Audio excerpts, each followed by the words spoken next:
Good morning, my dear students. I hope you are safe and secure at home. Stay home, stay safe. Welcome back to our social studies online class, History, 14th lesson, Social Protest Movement. Today's topic, Social Protest Movements. Industrialization and the emergence of nation states changed the lives of people in very basic ways. It changed the way people worked, their access to necessities of life and dignity, their relationship with their own work and its products, their families and neighborhoods. For many people, especially the poor peasants, craft persons, and industrial workers, it brought an end to dignified and secure life. They were now forced to work in factories with hundreds and thousands of other workers under the control of unsympathetic foremen and managers. They did not have any awareness about what they produced and when, how they worked.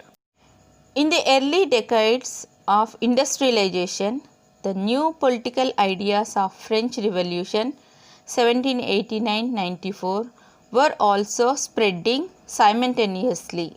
People could take mass actions like protest with the help of the movements for liberty, equality and fraternity. From French Revolution from 1789 to 94 also made a very clear that they are going to have a mass action where it is going to affect the people and force with the monarch to come down and follow the rules and regulations of the people. So the scarcity of the food rose the anger of the people and which made them to go and fight and ask for justice. Industrialization also deeply troubled artists and intellectuals. So some of them studied economics and social history to understand the challenges of industrialization. Others turned to poetry and art for inspirations for alternative virtues. So some people are also inspired by the ideas of French Revolution and socialism. Early workers' movements in England. In England, political protests against the cruel working condition in factories were increasing. The working population was demanding for the right to vote. The government tried to repress them. They made new laws that denied people the right to protest. So, how did the workers fight for the rights in the reference places? In England, what was the reason to fight? As we already discussed earlier chapters, the workers are already facing problems in the factories. That was the basic reason why the people were England fighting for the rights, and they were also asking for right to vote, which was not given for them. England had been fighting a war with France for a long time, from 1792 to 1815. Trade between England and Europe was disrupted. Factories were forced to shut down. Unemployment was growing and the prices of essential items of food like bread and meat increased beyond the level of average wages. So here the major force which was forcing them, they move on to fight war. Why? Because all the essential items like bread, food, meat, everything to become costly. Once items gets costly than their daily wages, it has become difficult for them to afford them and to get them. In 1795, the Parliament passed two combination acts which made it illegal to incite the people by speech or writing to hatred or contempt of the king, constitution or government. So another people requesting them the parliament to do necessary changes to the prices would come down. Another reason early worker movement in England in 1795, there was a special act made by the parliament in which is incite the people by speech or writing or any delivered message or gathering more than 50 people and making any kind of provoking statements against the king, against the government, against the constitution or any things would result in the imprisonment of such kind of people. Another process known as enclosure caused problems for the people. From the 1770s, hundreds of small farms had been merged into larger ones under powerful landlords. The poor rural families who were affected by this had to start working in the industries. But when machines were brought into the cotton industry, thousands of handlooms weavers were thrown out of work and into poverty. Their work was too slow and compared with the machines. And one more important force, the concept of enclosure. Enclosure means the joining of the farms of the poor farmers who could not afford much by the powerful landlords. This enclosure has made a drastic appeal for the people to react very fast.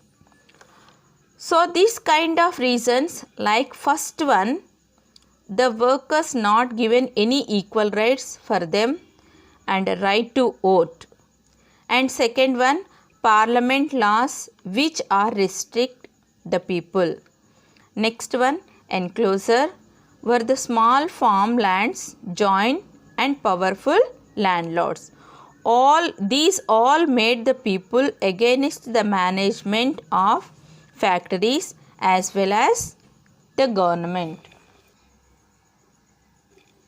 From the 1790s, these weavers began to demand a legal minimum wage, which was refused by parliament.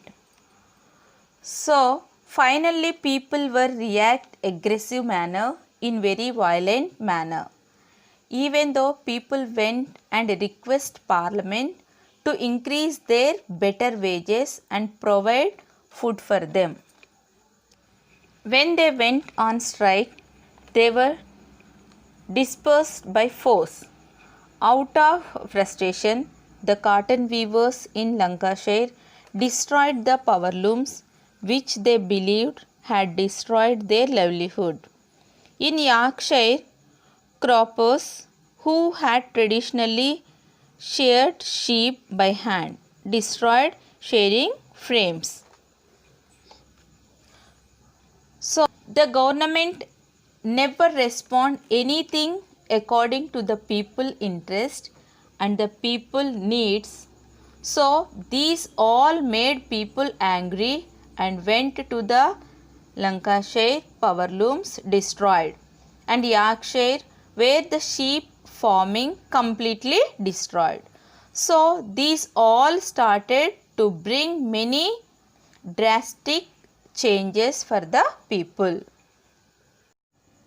In the rights of 1830, farm laborers found that their jobs could be taken away by the new threshing machines that separated the grain from the husk. The writers smashed these machines. 9 of them were hanged and 450 were sent to Australia as convicts.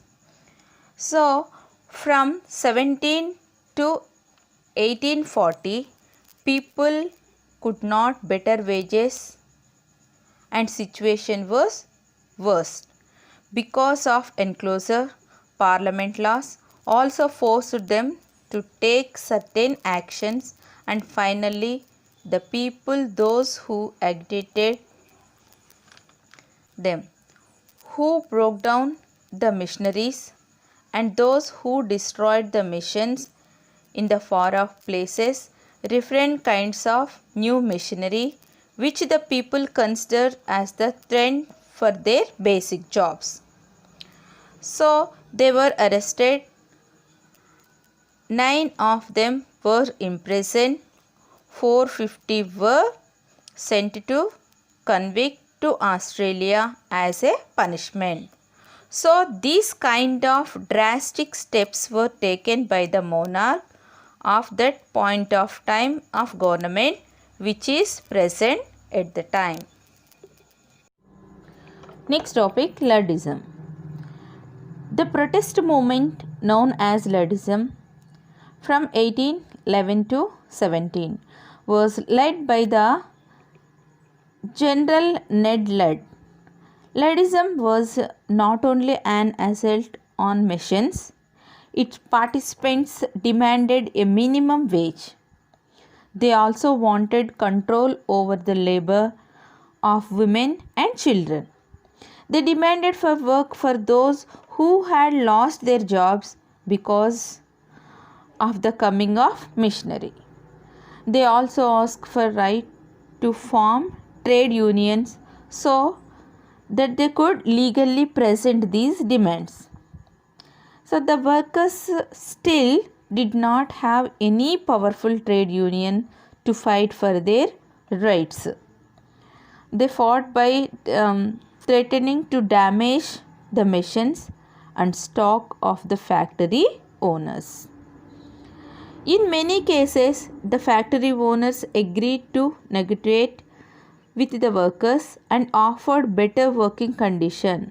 But workers and many middle class persons like shopkeepers and master craftsmen thought that the machines were unnecessary. They felt that the machines were being introduced to take away their livelihoods. There was much social support to such protests. In many places, the radical workers worked spontaneously in the name of General Ludd, and in other places, there were secret organizations which acted in a planned and coordinated manner. Okay, children, I hope you all understood the topic. Social protest movement, early workers movement in England, Luddism. Thank you.